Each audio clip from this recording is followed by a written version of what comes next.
What are some of your plans for those types of policies moving forward? To see them brought into law. That's a good answer. Simple, simple. That's it. That's it. That's what's left. That's really what's left.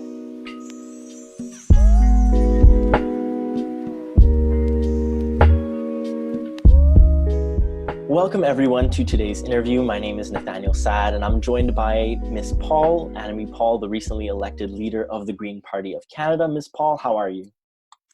I'm good. I'm good. Looking forward to the holidays. Definitely. I think we all are at this point. And congratulations on your victory as leader of the Green Party.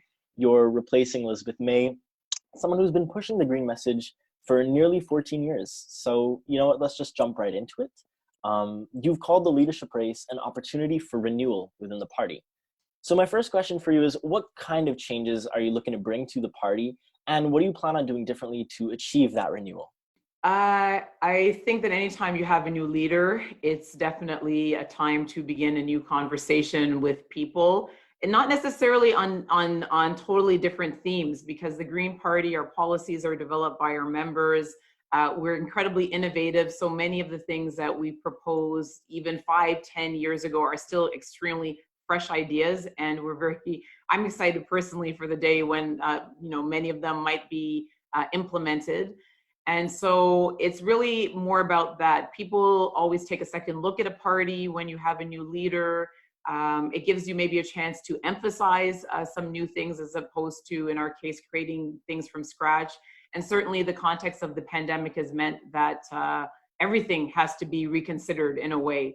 We're going to be thinking about how we're going to exit this pandemic, how we're going to recover from this pandemic, all the ways that it's changed our society, the way that we work, the way that we travel. I mean, nothing's being left untouched. So, our party, we're going to be spending a lot of time thinking about how we can recover in a way that is really just and sustainable. Definitely. And in terms of the changes that you plan on bringing to the nation as a whole, we've heard you talk about things like guaranteed livable income, universal pharmacare, long-term care reform. What are some of your plans for those types of policies moving forward? To see them brought into law. That's a good answer. Simple. That's it. That's what's left. That's really what's left. We've known for a long time about many of the things we need to do to complete our social safety net. And it's really just a time to get going. Like, let's just get her done, as one of my friends likes to say. If we had had some of these policies in place at the beginning of the pandemic, then we would have been better prepared. We wouldn't have needed a CERB, an emergency response benefit, if we had had a guaranteed livable income that people in Canada were already receiving, for instance. And there are lots of examples. We know that the pandemic was made worse by the fact that we still have an affordable housing crisis in the country, for instance, and we know that homelessness has spiked. So we just really need to get these things done. That's really the ambition that we have, to work with other parties as much as we can to get them done, and also to persuade people in Canada to elect more Greens so that we can be their voice and champion on behalf of these issues that matter so much to us. Now, we've seen what the current Liberal government has promised to do in order to address the climate change in the past, whether it was through vowing to plant 2 billion trees or implementing the carbon tax. I want to know, what are some of your thoughts on the Liberal climate plan, and do you think that the government is doing enough to address the crisis that we're in right now? That's really the crux of the issue, and really the heart of the matter. That's the question to ask. Is this enough? Is this enough? Not is it good? Is it better than what we had before? Is it a step in the right direction? The only question left to ask and to answer, given how little time we have left to tackle the climate crisis, is it enough? And the answer, unfortunately, has to be, it is not enough. The target that the Liberals have designed their entire strategy around is a target that has been outdated for years. And when I say target, I'm talking about how much we're going to reduce our greenhouse gas emissions between now and 2030.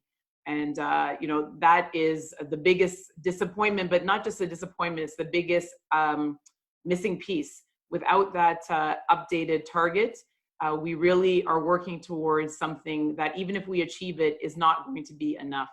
So we want to see the government increase the target from 30% to between 55 and 60% greenhouse gas emissions reductions by 2030, as compared to 2005 levels.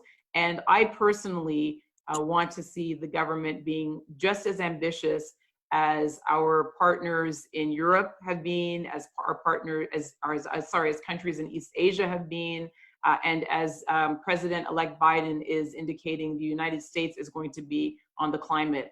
We have everything it takes to be a leader, and people in Canada want us to be ambitious. So let's just do that. Let's be a leader for once, as opposed to doing what we think is the absolute minimum necessary. There's a lot of people out there that, strongly agree with you and really do want to push for, a change in how we've been dealing with the climate crisis in the last few years. But there's at the same time a lot of people that have doubts, especially when it comes to the fact that we're in the middle of a global pandemic. So do you think that these goals are still realistic or even doable given the circumstances that we're all in right now? We have no option other than to do it. First of all, even if it was going to be difficult, we still have to do it. We still are on a clock, and that clock is ticking, and it's not going to stop. And so even though we're in this pandemic, the climate emergency has not taken any pause. So we have got to address it. The good news is that we can actually address the climate emergency while at the same time doing exactly the things that we should be doing to recover from the pandemic. All across Europe now, countries have recognized that the very best way, most effective way, most efficient way to recover from the pandemic is to design a green recovery. Because a green recovery is going to invest in the things that create short-term jobs, the kinds that you want when you're trying to exit a recession or a depression, and it's going to create the long-term jobs of the future. And it's one of the greatest economic opportunities that we'll probably have in our lifetime. So that's the great news. We can get to net zero by accelerating our transition to a green economy, and we can recover much more quickly and create the revenue we need to support our social programs and social services at the same time. So this is just a win-win-win, and I see it as the chance of a lifetime. All right. Now, I want to shift the focus back to you for a moment. As the first Black Canadian and first Jewish woman to be elected leader of a major federal party in Canada, what does that mean to you, and what are you hoping that it means for the millions of Black and Jewish Canadians? For me, it means that I hope that it will be easier for the next person, because we really need everyone who is interested at all in contributing their talents, their experience to public policy. We need them to feel like there's a place for them, because we have these really big challenges that are just staring us in the face, whether it's the pandemic or the climate crisis, the changing nature of work. There are many unprecedented things that we have to confront in the next little while. And we need to have access to the very best talent. And that comes from everywhere. So when people don't feel like the system has a place for them, like politics is something that's an option for them, then we are all losing out. So I hope that they see me here, and as complicated and difficult as it is to win elections, whether leadership races or otherwise, they see that it's possible, and it means that it's more likely they're going to do it. That's basically it. And I think that extends beyond the Black community and the Jewish community, though both of those communities are underrepresented in politics. I'm hoping that everyone who hasn't seen themselves reflected, sees themselves reflected a little bit more now. But we can't take it for granted, I should say. Sometimes we make these steps forward and then we immediately take a step back. So we really need to try to make it a permanent change. I like what you said a lot about helping everybody see themselves reflected in politics. That's a lot like what our mission is. Youth in Politics, as you know, is centered around the youth. Now, young people themselves are quite passionate about politics and political affairs these days. In fact, we saw huge spikes in youth involvement during the recent climate strikes. And, a lot of people claim that the Green Party is becoming the party of the youth. So I want to get your thoughts on that. And, what would your message be to young people to get them to actually vote green? First, I certainly hope so. I mean, if that's the message that's going out, then I definitely hope that, I want that to be the case. And I'm always torn, I have to admit, because on the one hand, I want to talk about that. I want to talk about young people in our party, but I'm afraid it's going to attract too much attention and someone will try to, steal them away from us, because I think this is the best kept secret. Young people in our country are just incredibly talented. They're tremendous leaders. They bring so much creativity and work ethic to everything that they do. And in terms of my campaign during the leadership race, and even now, young people have been leading many parts of it. And so, my job, I see it, is to really help to identify and support that talent, mentor it, and then just give it room to run. And so absolutely, the Green Party, at least with me as the leader, is one that is completely committed to attracting as many young leaders as possible, whether as people running for us or people working on campaigns or working with their local associations. For the same reasons that I mentioned before, diverse representation matters, and it's not just ethnic or racial diversity, it's also diversity of age, diversity of socioeconomic status, regional diversity.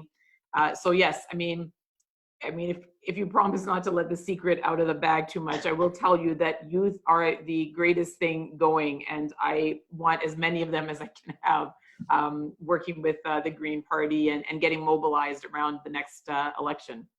So before the interview, we polled a couple of our readers on questions that they wanted to ask you, and I want to end on one of those.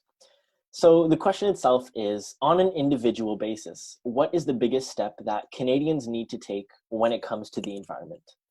To vote green.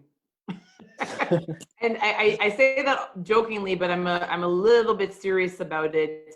What I mean by that is that we have to first recognize that if we're going to tackle the climate emergency in the time that we have left, if we're going to also seize the opportunity that we have to create a sustainable and just green economy and green recovery, that really, as I said, is an extraordinary opportunity for Canada, then we need more people that believe we can do that and that are really excited by that possibility. And so whether it's our party or other parties, and you're just, really encouraging leadership in other parties to do that, people need to understand that we need government involved. While individual action is important, and people, should drive less and use less plastics and turn down the heat a little bit and all of those kind of things, those things are a great first step, but they can't be the last step. We need government to act at the national and international level. And so we need to elect politicians that are going to do that. So the most impactful thing I would say next year that people can do is to really vote for, or to make it clear to the leaders the political leaders in their communities that this is a priority for them, and they're going to vote for people that also make it a priority. Annamie, Paul, everyone, thank you so much for taking the time to join us. Best of luck in steering the country to a safer and a greener future. Well, I will be able to do that only with the help of you and your listeners. This is definitely something that we're all in together. And so I'm also here to help and support whatever you think we can do to get us to that greener future. So thanks so much for the opportunity.